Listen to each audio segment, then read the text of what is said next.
nul ne connaît vraiment la valeur d'un bienfait quelconque que Dieu lui a octroyé que celui qui l'a perdu.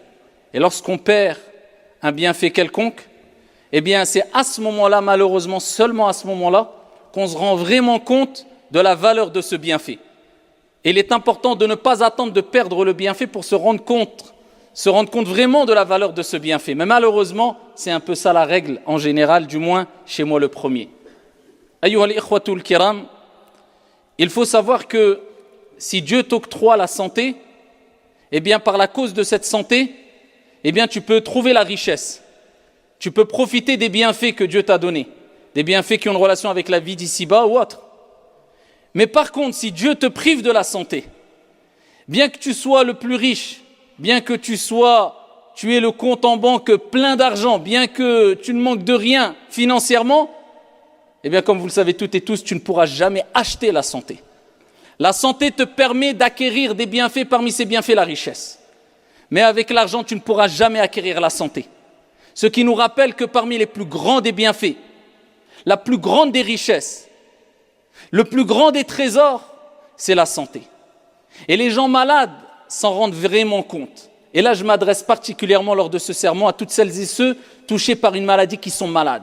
Diabète, fièvre, cancer ou autre.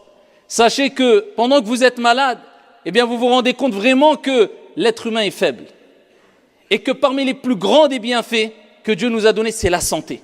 Et vous vous sentez triste, vous vous sentez affaibli, vous vous sentez démuni. C'est cette situation que ressent le malade. Mais, abshirou, si vous prenez cette épreuve avec lucidité, vous supportez cette épreuve avec foi, avec une bonne compréhension, et en comprenant vraiment ce que Dieu veut à travers cette épreuve, eh bien, ce bienfait qui a disparu, qui n'est autre que la santé, va vous ouvrir des portes à de nombreux autres bienfaits. C'est possible? Naam. Abshirou, réjouissez-vous, et c'est ce qu'on va voir. Ayyuhal marid, toi qui es malade, homme ou femme, riche ou pauvre, jeune ou très âgé, je m'adresse à tout le monde, parce que personne n'est à l'abri. Allah subhanahu wa ta'ala a créé l'être humain faible. Et vous savez très bien que la vie est très fragile. Et que la vie tient, ne serait-ce, on peut le dire, que sur un fil. Les choses vont très vite. Surtout à notre époque. Allahu a'lam. Est-ce que c'est dû aux informations qui nous parviennent aujourd'hui à travers les réseaux sociaux, alors qu'à une certaine époque, on ne les avait pas? Est-ce que c'est dû à ça? Qu'on a l'impression, du moins, qu'aujourd'hui, de plus en plus de jeunes meurent tôt, dû à des maladies, particulièrement à des cancers? Allahu a'lam. En tout cas, c'est un constat. Beaucoup de jeunes partent à 20 ans. Beaucoup de jeunes que moi-même j'ai connus partent très tôt, 25 ans, 30 ans, 35 ans, 40 ans, c'est jeune. Maladies, cancer, fièvre, grippe, autres. Des maladies, dû à des maladies. La vie est très fragile. Et Dieu, à travers les maladies, veut nous rappeler des choses. Parmi ces choses, bien sûr, c'est que le plus grand des bienfaits, eh bien, parmi les plus grands des bienfaits, c'est la santé. La santé qui vient tout de suite après la foi, bien sûr. Parce que même sans santé, comment veux-tu profiter de ta foi comme il se doit? Si tu es arrivé à un stade où ça y est, tu es emporté par al-gharghara wa sakarat, dû à ta maladie, à l'agonie de la mort. Mais parmi les choses que Dieu veut nous rappeler aussi à travers la maladie, c'est qu'il nous aime. Donc c'est pour ça que je vous ai dit réjouissez-vous. Ne pensez pas parce que vous êtes malade, vous avez tout perdu. Bien au contraire. C'est un signe que Dieu vous aime. Parce que wallahi, on peut prétendre ou affirmer ou en être sûr et persuadé qu'on aime Allah. C'est une prétention, c'est une espérance. Mais est-ce qu'Allah Azza wa Jal nous aime? Est-ce que notre Seigneur nous aime? Allahu a'lam, on ne sait pas si c'est réciproque ou pas. Mais il y a des signes, Dieu merci. Et parmi ces signes, abshir, réjouis-toi, la maladie. Le prophète sallallahu alayhi wa sallam nous dit, dans le hadith rapporté par At-Tirmidhi et d'autres bisanadin sahih, Inna 'idham al-jaza ma'a 'idham al-bala. La grandeur de la récompense va de pair avec la grandeur de l'épreuve. C'est-à-dire que les deux sont liés. Si tu as, ou al-bala avant, si tu as une grande épreuve, eh bien sache que cette grande épreuve sera accompagné d'une grande récompense.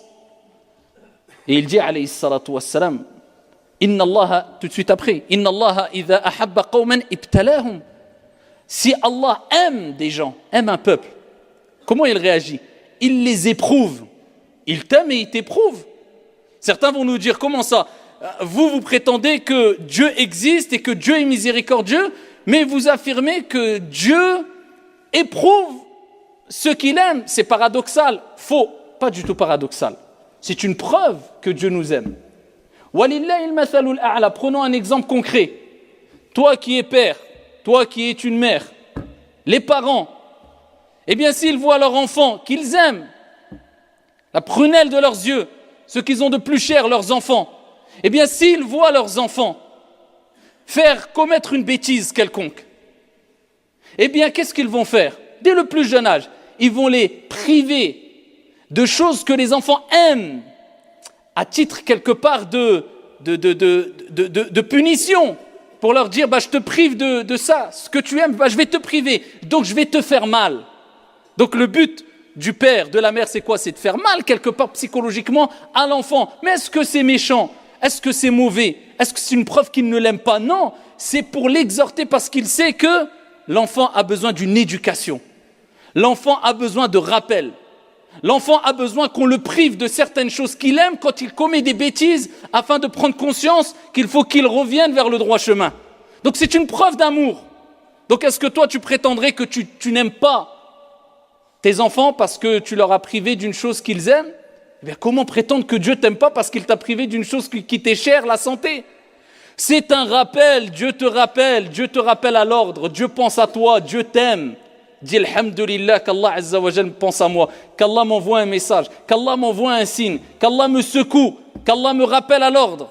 Il aurait pu me laisser loin dans mon orgueil, loin dans mon égarement. Mais Dieu, voilà, il te rappelle à l'ordre. Et il t'envoie cette maladie pour que tu te rendes compte de l'essentiel. Dieu m'a donné la santé. Combien de fois ai-je remercié Dieu pour la santé que j'ai? Et qu'est-ce que j'ai fait de ma santé quand j'avais la santé? Et là, tu te remets en question. Et sachez que pour celles et ceux qui ont déjà été touchés par une maladie assez grave ou assez forte, quelque chose de costaud, vous vous rappelez dans quel état vous étiez? C'est là où vous vous rendez compte que rien ne vaut la santé. Rien ne vaut la santé. C'est pour ça que le prophète sallallahu alayhi wa sallam a dit Ni'matan maghbounun fihima kathirun minan nas as-sihhatu wal-'afiya. As-sihhatu wal-faragh. Il y a deux bienfaits dont beaucoup de gens se font avoir quelque part, ne prennent pas conscience de ces deux bienfaits. Et il dit alayhi salatu wassalam as-sihha et le temps libre, la santé et le temps libre. Quand on a du temps, on ne s'en rend pas compte. Quand on n'a plus de temps, on se dit si seulement j'avais le temps, trop tard. Quand on a la santé, on ne s'en rend pas compte. Non seulement, quelquefois, on ne préserve pas notre santé, mais on la détruit avec des choses illicites, cigarettes, drogue et je ne sais quoi encore. C'est une autodestruction. Les gens paieraient, donneraient tout ce qu'ils ont pour pouvoir voir quand ils sont aveugles, marcher quand ils ne marchent pas, prendre quand ils n'ont plus les membres pour saisir les choses, respirer quand ils ne peuvent plus respirer, être en bonne santé quand ils sont malades. Et toi, Dieu t'a donné la santé, non seulement tu ne la préserves pas, illa man rahimallah, mais tu la détruis. وَلَا تَقْتُلُوا أَنفُسَكُمْ إِنَّ اللَّهَ كَانَ بِكُمْ رَحِيمًا. Et ne tuez pas vos propres personnes. Dieu a été pour vous une miséricorde et miséricordieux vis-à-vis de vous. Est-ce qu'on se rend compte vraiment de ce qu'on laisse passer? Eh bien, la grandeur de l'épreuve va de pair avec la grandeur de la récompense. Et Allah, quand il aime des gens, eh bien, il les éprouve. Et le prophète, il dit à la suite, فَمَنْ رَضِيَ فَلَهُ الرِّضَى وَمَنْ سَخِطَ فَلَهُ السُّخْطِ. Celui qui est satisfait de cette épreuve, il patiente sereinement en implorant son Seigneur de lui rajouter de la patience et de l'aider à supporter son épreuve. Eh bien, Dieu sera satisfait de lui. Donc, non seulement Dieu te rappelle, il t'aime, et Dieu sera satisfait de toi. Radiyallahu ank. C'est ce qu'on dit pour les compagnons. Radiyallahu anhum. Parce que Dieu a dit Radiyallahu anhum wa radu an. Ils ont été satisfaits de Dieu et Dieu a été satisfait d'eux. Quel éloge! Allah, il parle des compagnons, sahaba. Eh bien, Dieu, il dit, si toi, tu patientes lors de l'épreuve, intelligemment, sereinement, sagement, falahu ar-rida. Dieu sera satisfait de toi. Il sera content de toi. Wa man sakhita falahu as-sukht. Celui qui est mécontent, se plaint, eh bien il aura le mécontentement divin aussi. C'est pour cela, ayyuhal akhyar, que des grands compagnons, femmes et hommes, avaient compris cela. Prenons l'exemple de Sa'd ibn Abi Waqqas radiyallahu anhu wa arda. Ce grand compagnon, cette montagne de piété, de science, de vertu, de bon comportement, il a perdu la vue. Vous savez qu'une des plus grandes épreuves, c'est de ne plus voir. Ce qu'il y a de plus cher dans le corps de l'être humain, parmi les choses les plus chères, c'est la vue. Si Dieu te prive de la vue, que te reste-t-il parmi les bienfaits du corps? C'est parmi les plus grands des bienfaits du corps. Et c'est une des plus grandes épreuves que de perdre la vue. Mais la plus grande des épreuves, ce n'est pas perdre la vue, les yeux, mais perdre la vue du cœur. Qu'Allah nous en préserve. Eh bien, les gens couraient vers Sa'd ibn Abi Waqqas. Ud'u Allah lana, invoque Allah pour nous. Parce que Sa'd ibn Abi Waqqas avait reçu l'invocation du prophète alayhi salatu wassalam. Le prophète avait invoqué en faveur de Sa'd, en demandant à Allah d'accepter les invocations de Sa'd. Les gens, quand ils voyaient Sa'd, quand Sa'd s'est rendu à Mecca, eh bien ils allaient vers lui. Invoque Dieu pour nous, pour la guérison, pour eux. Et quand il invoquait par la permission divine, eh bien Allah Jalla wa Ala acceptait l'invocation et il guérissait. Il y a un roulam, un enfant, j'ai oublié son nom, un enfant qui est parti voir Sa'd ibn Abi Waqqas. Il a fait connaissance avec lui, il dit, j'ai fait connaissance avec lui. Ensuite, je lui ai dit, tu as perdu la vue. Tu invoques pour les gens, pour qu'ils guérissent. Pourquoi tu n'invoques pas Dieu pour qu'Allah Azza wa Jal te guérisse et que tu retrouves la vue? Vous savez ce qu'il a répondu? Regardez où ils étaient, où sommes-nous? Ils avaient dépassé le degré de « Alhamdulillah, j'ai une épreuve, je suis malade, Alhamdulillah ». Non, ça, il avait dépassé. Ça, c'était un autre monde, eux, ils étaient sur une autre planète, eux. Il dit, Ya bunay, ô mon enfant, qada'ullah ahabbu ilayya min basari. Il dit, la décision de Dieu, le destin, ce que Dieu a voulu, m'est préférable que mes yeux. Il aurait pu invoquer pour lui. Du'a mustajab, son invocation, elle était acceptée. Mais il a refusé. Pourquoi? Ils avaient dépassé, ils étaient dans un autre monde. Il dit, ce que Dieu a décidé pour moi, c'est comme s'il nous rappelait, si Dieu a voulu cela, il y a une sagesse énorme derrière, et je sais que c'est un bien, pourquoi je vais aller à l'encontre de ça? Je préfère supporter, bien que s'il avait invoqué, ce n'est pas mal. Tu fais les causes pour guérir, non. Mais il dit, le destin de Dieu, ce que Dieu a décidé, m'est préférable que mes yeux. Alhamdulillah, je patiente avec cela. Quel niveau ils avaient atteint? Abdullah ibn Abbas, il voit une femme, et il dit à notre compagnon, tu vois cette femme? Hiya min ahli al-jannah. Allahumma arzuqna al-jannah. Il dit, elle fait partie des femmes du paradis. Elle est là, elle est au paradis. Hiya fil jannah. Je dis, mais comment ça? Il dit, le prophète sallallahu alayhi wa sallam a eu une conversation avec cette femme. Elle est venue voir le prophète parce qu'elle était prise de crise d'épilepsie. Elle sautait partout, elle avait des crises, elle tombait par terre, et elle a dit, Ya Rasulallah, au messager d'Allah, invoque Allah, invoque Dieu pour que je guérisse. Le prophète sallallahu alayhi wa sallam, il lui dit, écoute, tu as le choix. Il dit, soit tu invoques et Allah te guérira. Soit tu patientes, walakil jannah, et tu as le paradis. Vous voyez? Qu'est-ce qu'elle a dit? Elle a dit, Ya Rasulallah, asbir, je patiente. Elle dit par contre juste une chose, quand j'ai mes crises, je tombe par terre, eh bien ma aura, ma nudité qui est amenée à se découvrir parce que je tombe par terre, etc. Donc invoque Dieu pour que cette nudité ne se découvre pas. Et le prophète alayhi salatu wassalam a invoqué Allah subhanahu wa ta'ala.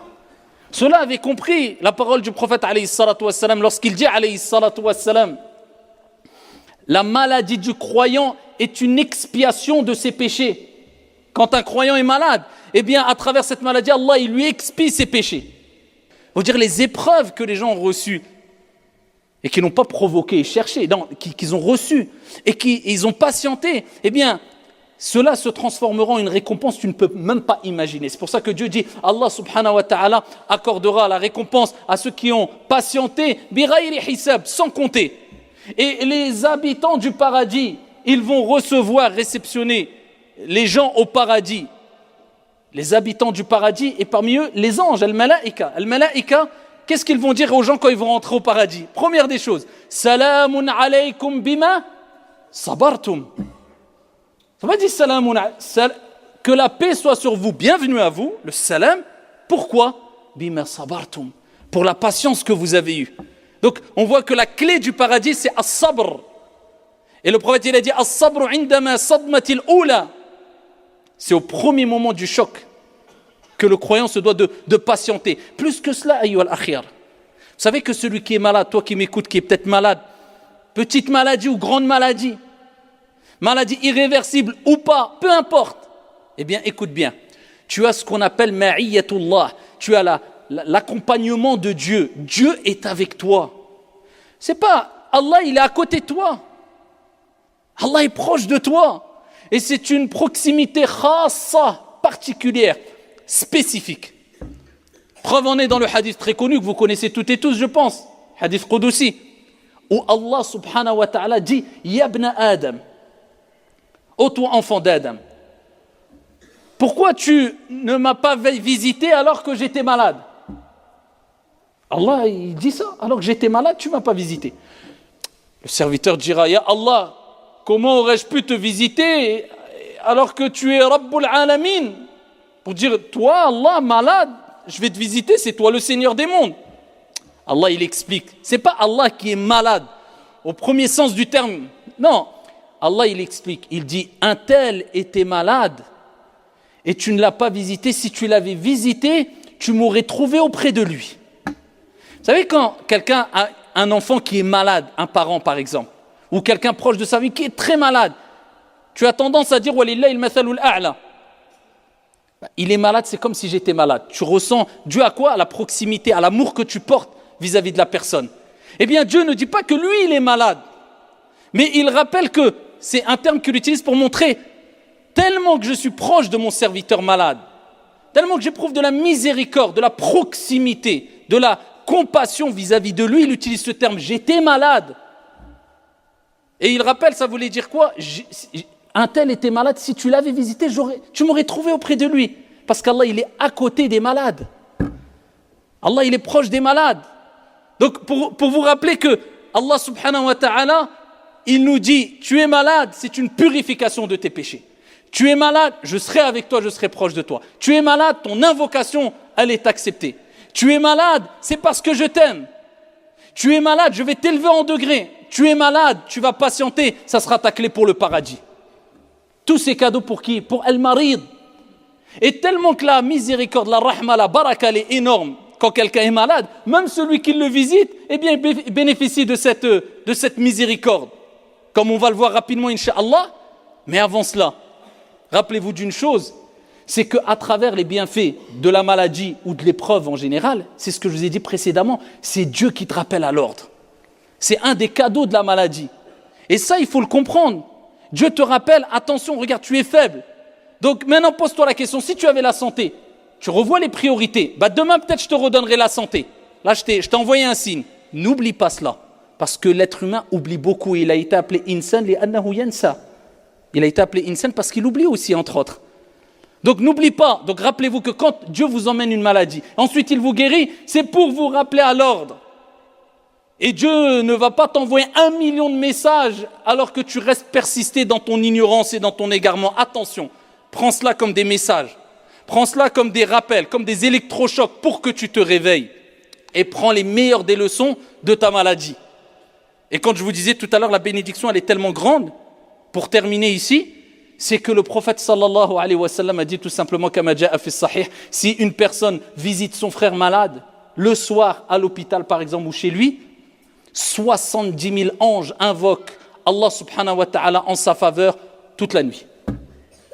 Et si tu le visites le matin, 70, je ne vous dis pas un ange, je ne vous dis pas 70 000 anges qui invoquent Allah subhanahu wa ta'ala en ta faveur toute la journée. Parce qu'il y a trop de baraka, parce qu'il y a Allah là-bas. C'est pas Allah Azza wa Jalla avec son entité, non, Allah de par sa clémence est là-bas, sa miséricorde est présente, sa compassion est présente, sa bénédiction est présente là-bas. Et bien celui qui approche de cet endroit béni, où est le malade? Eh bien, il bénéficie de la baraka. 70 000 anges qui invoquent pour lui. Le prophète, dans un autre hadith, fils sahih, il dit, vous êtes comme en train de cueillir des fruits du paradis dans des jardins du paradis pendant que vous êtes à côté du malade. Et pour terminer, ça n'implique pas ici que tu dois aller te rendre chez un malade et rester 5 heures sous prétexte que Allah est présent là-bas. Et il y a des règles de bienséance. Et barakallahu fina wa fikum, sachez que quand quelqu'un est malade, eh bien il a besoin de repos. Et ça fait plaisir d'avoir des visites. Walakin, comme dit le proverbe, zur ghibban tazdad hubba. Visite de temps en temps, limite les visites et l'amour, eh bien, va accroître. Donc, il ne faut pas aller là-bas et rester pendant 1 heure ou une demi-heure, surtout quand le malade peut-être est en phase terminale, ou alors dans une situation très dégradante, je dirais, ou très très malade. Demande l'autorisation d'abord, première des choses. Deuxième des choses, quand tu va juste quelques instants, 1 minute, 2 minutes, 3 minutes.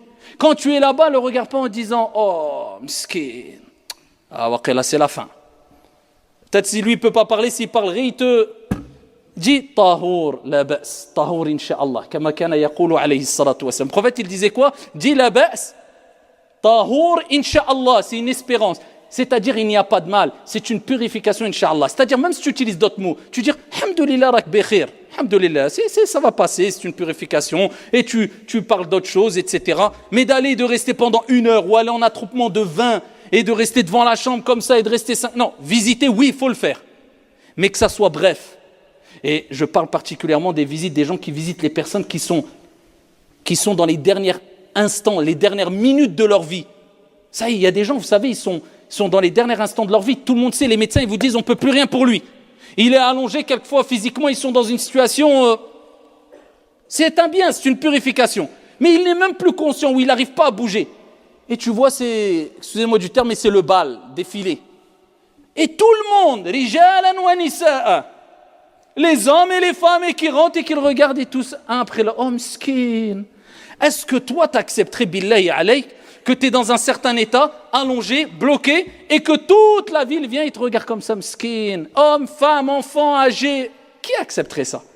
Donc, barakallahu fikum, il y a une éthique à avoir. Des règles de bienséance, de comportement, de adab à respecter, même quand on veut faire le bien. هذا وصلوا وسلموا رحمكم الله.